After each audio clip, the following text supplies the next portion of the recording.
Merhaba, bu haftaki dersimizde metodoloji partını işleyeceğiz.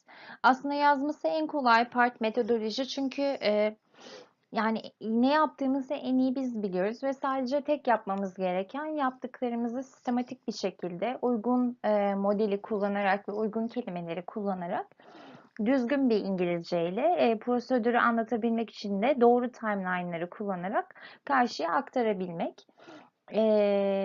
Ve ne kadar aktarabileceğimiz, ne kadar aktaracağımız da önemli. Metodoloji partinin da tipleri var. İlerleyen slaytlarda anlatacağım gibi göreceğiz. Başlayalım. Let's begin with the structure. Even with the name of these parts, there are some disciplinary differences. You can see it can be like materials and methods part. Sometimes it can be called procedure, experiment, methods, or methodology. But the name doesn't matter actually because the same procedures apply to the parts with all the names, with all the different names. Actually, there should be a guide for writing each part of the article, and this guide is published by mass journals. Even sometimes the material or sorry, methodology parts, writing style can be different, but even if it is so, it will be stated by the journals. And also, there can be subsections of methodology parts, and these can be materials, participants, or statistical procedures according to what kind of study it is, or according to the topic, or according to the field. Here you will see while we are continuing, you will also be told about the types of methodology and condensed. It can be condensed, it can be extended, it can be intermediate level. Condensed means abbreviated, shortened, let's say. An extended one, all the details are given in this kind of methodologies. And intermediate is just enough information, neither condensed nor extended. Normally, authors tend to write this part first, as I said before, because it is really easier for us to start this part, and after this part, you can you can start writing the introduction part, and it is advised by the authors also. The aim of this part, if we know this, it will also make our job easier. Our aim while writing methodology is to tell the readers enough for them to replicate, to do the study again and obtain the similar results. So, about the importance of methodology part, I want to share a quotation by Smogorinsky, stated in 2008. He says, as a reviewer, I may find an opening theoretical gambit to be compelling, but if I can't reconstruct the author's means of collecting, reducing, and analyzing data, then I will have little faith that the construction of results follows responsible and consistent treatment of evidence and will not likely recommend the paper for publication. And it is always said that a good methodology leads to the expectation that the results will also be good. So it is easy, yes, it can be easy to write, but it should be really good. Let's continue. Peacock, in his study, examined 2088 research papers, and these research papers method section.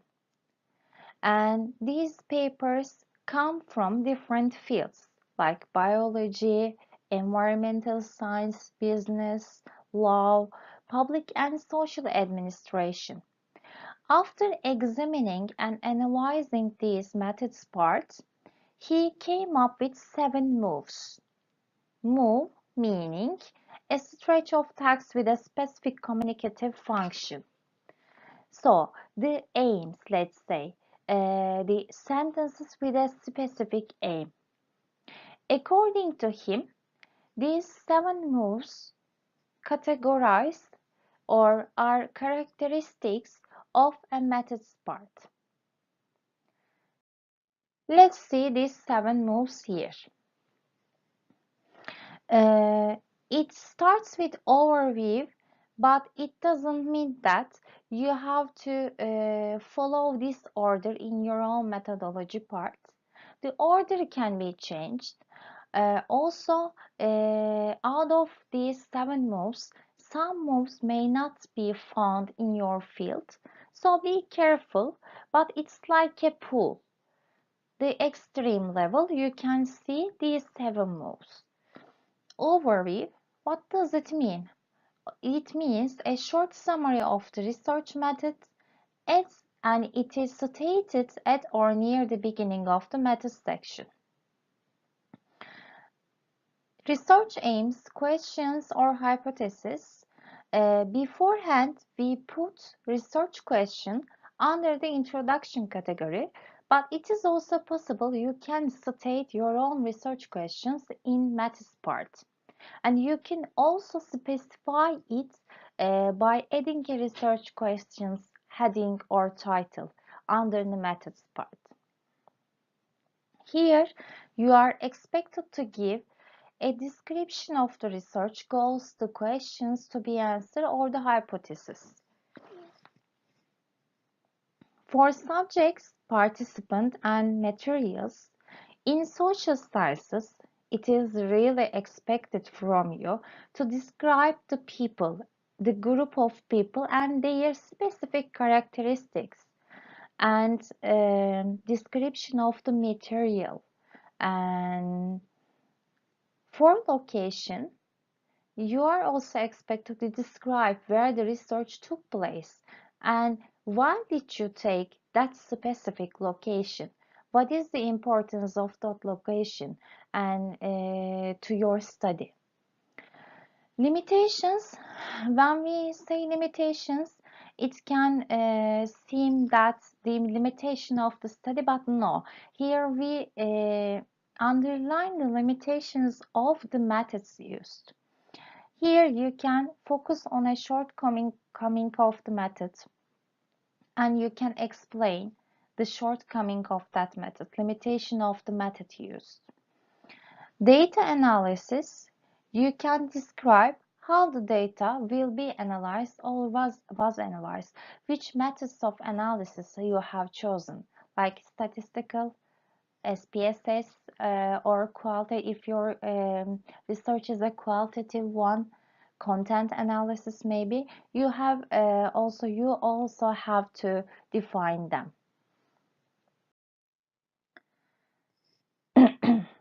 In this table, you will see the interdisciplinary differences of all these 7 moves. Percentage differences you will see. We are not interested in these parts, so let's keep business, law and public and social administration subgroup. For participants,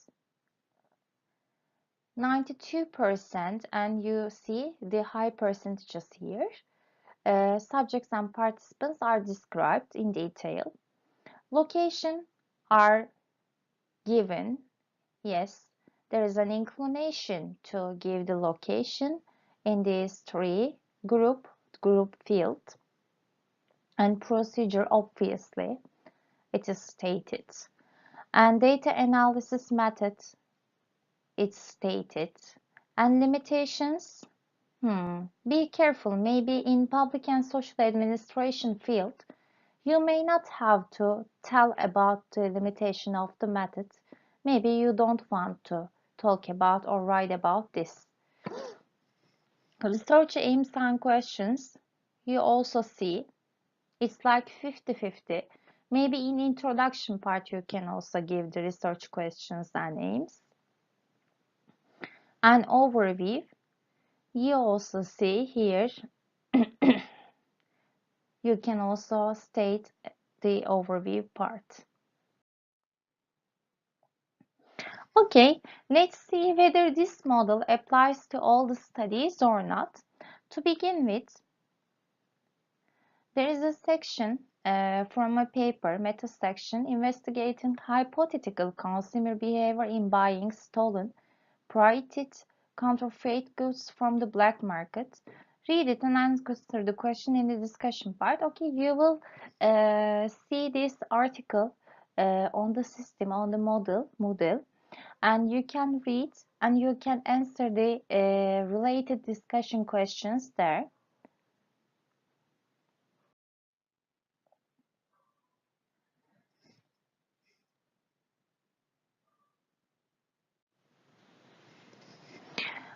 I have already mentioned that meta sections can be quite variable in terms of moves and level of detail.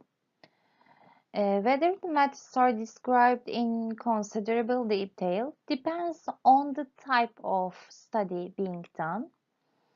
Junior scholars, beginners, let's say, are sometimes tempted to over-explain their methods, including information that had little or no bearing relation on the results. A good rule of thumb is to include steps or procedures that, if omitted, would cause the experiment or study to fail. The extent to which you describe those steps or procedures depends very much on whether the detail is needed for readers to understand what you did and to perhaps replicate your work.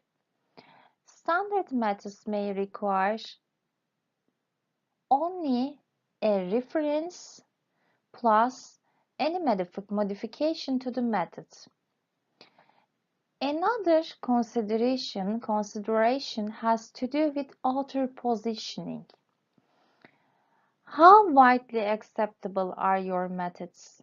To what extent do you need to clarify, explain, and perhaps justify what you did?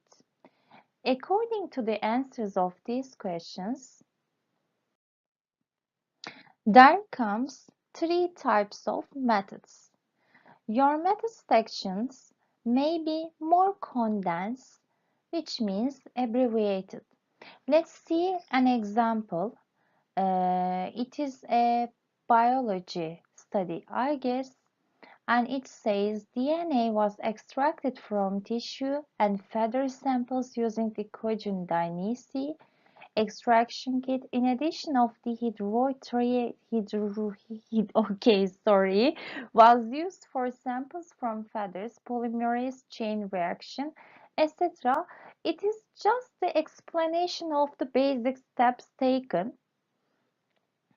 As you can see, the extracts contain nothing but just descriptive statements, consistently using the past passive.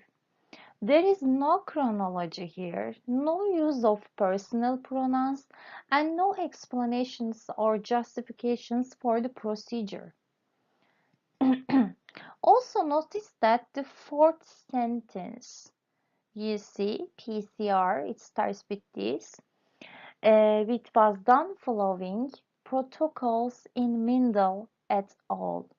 Naming procedures by citation rather than describing them only seems possible in fields with well-established and standardized procedures, and it can be possible in hard sciences, I guess.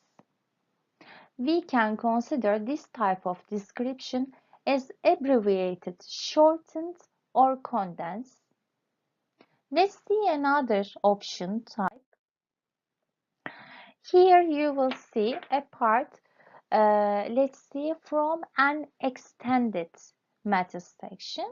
It is just like not vice versa.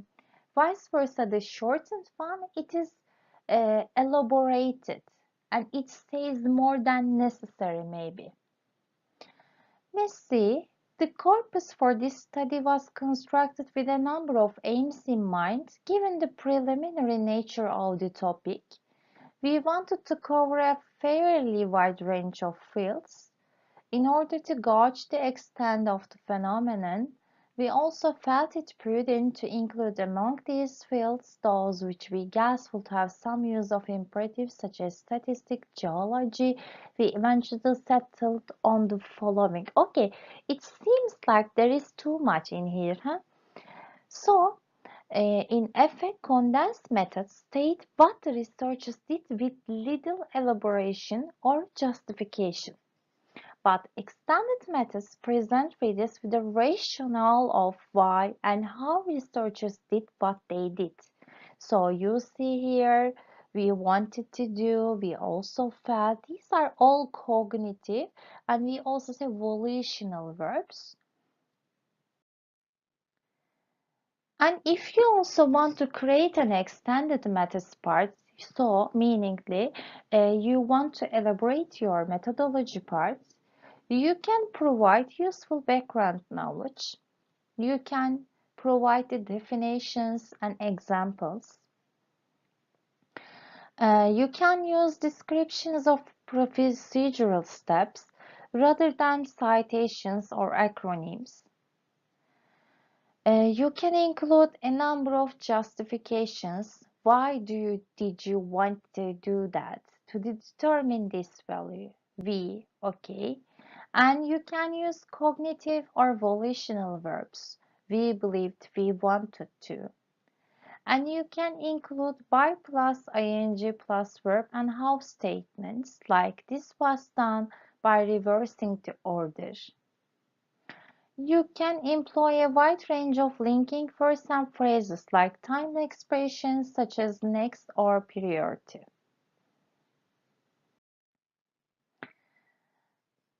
But normally, to create a fairly standard meta section like neither extend nor condense but somewhere between these, the normal one, the traditional one, you will assume readers have relevant background knowledge, so you don't want to mention about the background knowledge. You can use citations and acronyms to refer to the process. And you will have just a few justifications, one or two, and maybe you will use no cognitive or volitional verbs if you want to use just a few. Let's say the disciplinary variation in meta section. Which field prefers which type?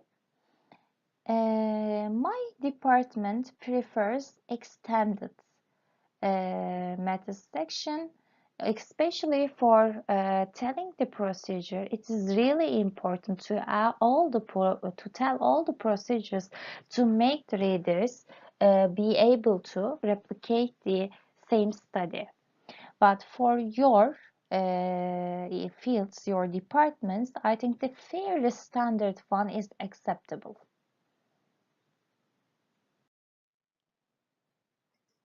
Now, there is a task for you. We have a, let's say, friend, and her name is Maylan. Maylan is a master's student, and she has some problems with writing methodology part. Let's say one day, Mayland and her advisor decided to attend a regional panel discussion on research into elderly minorities in the Midwest. And it is her thesis title. I think it is her thesis topic, sorry. For this, they were required to circulate to come up to write a 500-word summary of their research beforehand. Malin was given the task of writing up the math section. You will find her draft on the discussion part on LMS, and I will also send it to your mails. But okay, she wrote it, but there is a problem. Mayland's advisor says, "This is good, but I'm afraid your draft is too long. It's nearly 150 words, but 100 words will be much better. Can you shorten it, focusing more on what you did?" So, can you edit Mayland's draft for her and focusing on her advisor's warnings, let's say? So for the structure part, this is the end of the part, and you will continue with the grammar part. Thank you for listening. Bye.